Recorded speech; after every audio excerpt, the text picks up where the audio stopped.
All right. So you guys were 2-1 heading into last week's game in Escalon.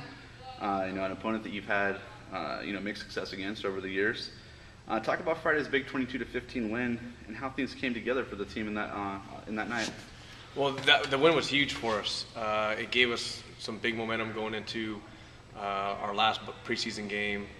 Going in, we knew we wanted to be just as physical as Escalon. They seem like they're always very physical, and we wanted to be able to match that. And I told the guys before the game, here's what's going to happen. They're going to come out, and it's going to be the most physical game you've been in to date, and some of you've ever been into at the varsity level. And you're going to get smacked in the mouth, and you're going to stagger. But if you don't come back with just as much physical force and intensity, it's not going to matter. So you have to come back with just as much or more, and that's what we did. Just time after time, it seemed like we were just trading punches the entire game, and it worked out for us. We stayed consistent with what we wanted to do.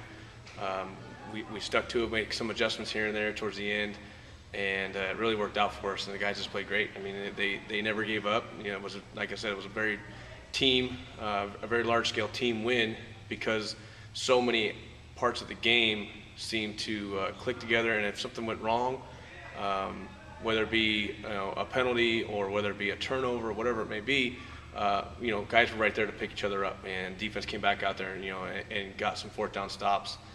The offense, converted when they needed to, that type of thing. So, yeah, it was a total team win. It was good. It's easy, like you said, it's easy to look at the offense and see some of the big numbers that they put up. Big performances from everyone from Jimmy Guerrero at running back to Cody at quarterback. But let's shine some light on the defense. Like you said, it's a defense that hasn't allowed a score in the second half of the last two games. Mm-hmm.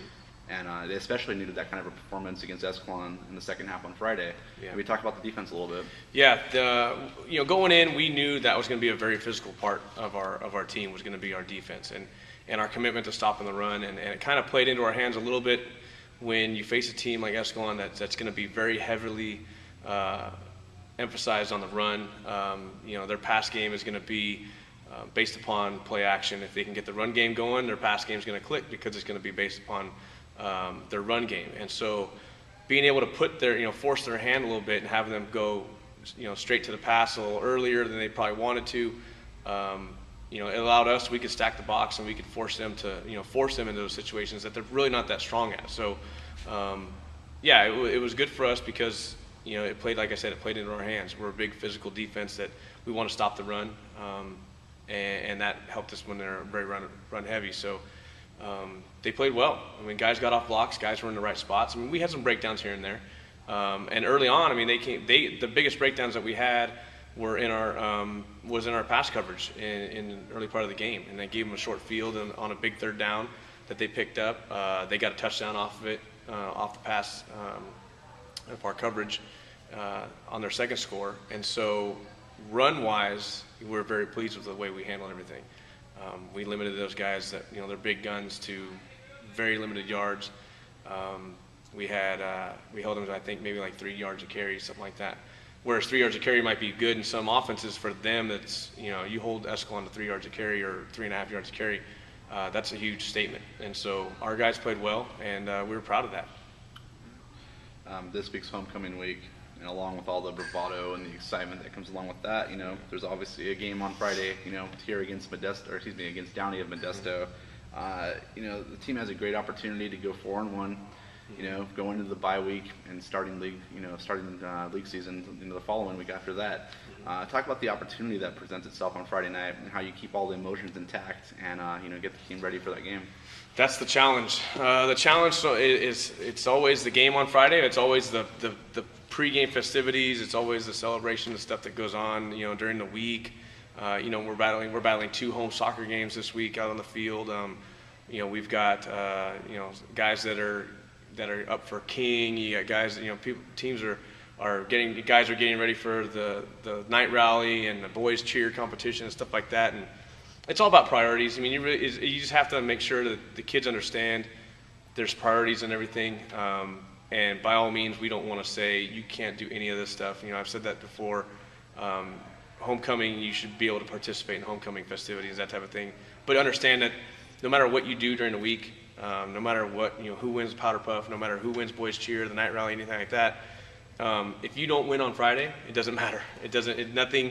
Nothing is going to matter during the week if you don't come away with a win on Friday. So it's just a matter of getting their priorities in order and getting them to understand, what's going on and what the real competition is going to be about on Friday. So, and it's a little bit different too. Downey comes in with a solid record. They got some winning confidence and totally different offense than what we just saw with Escalon. So they're going to be more pass heavy, and so things are going to be changed drastically for us in our game plan a little bit going into Friday, just from week to week. So, yeah, definitely some challenges ahead of us, but we'll be fine. I think we'll be okay with that. All right. Because non-league games factor so much into the playoffs this year. When is it time to start thinking, postseason? Especially sitting on a 3-1 record and before league season even gets started. Well, I mean, we think postseason early on in the year and into the off season because we expect to be there in the end and we expect to be in the playoffs and that type of thing. Before we can really start thinking about it and who we might play, are we going to get in? Are we going to host? Are we going to travel? That type of thing. You really can't do much until you really get into league a little bit because you got to get 2 league wins, and our league is pretty competitive in terms of watching everybody's preseason games, and you're going to have to get 6 no matter what, I think, to get in the playoffs, and so we're at 3 right now. So we're trying to get that 4th one, trying to help us out a little bit more, and just take it game by game. I mean, you really have to do it that way. There are teams that are pretty much that you could possibly think of eliminating themselves in our area. But realistically, anybody's got a shot, and you really can't worry too much about it until you get down to at least halfway through league. I mean, that's the biggest thing is halfway through league because then you can see if teams are going to get that 2nd league win. The top 2 teams automatically make it, so that plays into the factor as well. So we expect to be in the playoffs. That's one thing that we've expected that for a while now, and we're going to continue to expect that. But where exactly we're going to fit really won't matter until probably another 4 or 5 weeks. Something that the football team's kind of trying out this homecoming is almost borrowing from the college or the pro ranks, with fan participation, crowd participation. You guys are asking everyone to wear white this Friday and almost have like a whiteout kind of a thing. Talk about how that idea came about, and talk about the idea about having the fans come and how you'd like to see them dressed on Friday. Well, what we did was in the off season we changed the helmet color to white. We got some white game pants, and with our away jerseys, with a white helmet and white pants and our white tops. It looks real clean. The guys were fired up about it. They wanted to wear it like every game, even for the home games, that type of thing. And so we kind of took that theme. And you don't necessarily have to wear a certain color when you're at home. It's up to you. As long as you notify the other team, they wear the opposite color. And so they wanted to wear, the all white for homecoming. So we went ahead and did that. And actually, Penn State does a pretty good job of doing that. They do what they call a white out, and the entire crowd is in white as much as possible. And so it's just a different type of theme. Normally you have homecoming or any kind of a school event or sporting event at the school, fans are going to come out wearing the red, wear the white, wear the gray, whatever it is. And this one here just try to stay as uniform as possible. We want to get everybody to wear white. And Downey was okay with it. They're going to wear their darks, and actually they're going to counter the white out with kind of like a blue out, a dark out, whatever you want to call it. They're going to wear the dark blue pants and the dark blue top. So it ought to be interesting. I mean, that's what homecoming is. It's high school homecoming should be. It shouldn't just be any old game that you just announce, royalty at, and it should be a week of festivities that everybody can come together on that last day on that Friday, and cheer their team on and for support, both sides, Downey and us. So I think it's going to be pretty neat. If we can get as many people there to wear white as possible, it'll really look, real special for our kids and that type of thing. So, if we can get some guys out there wearing white, that'd be good.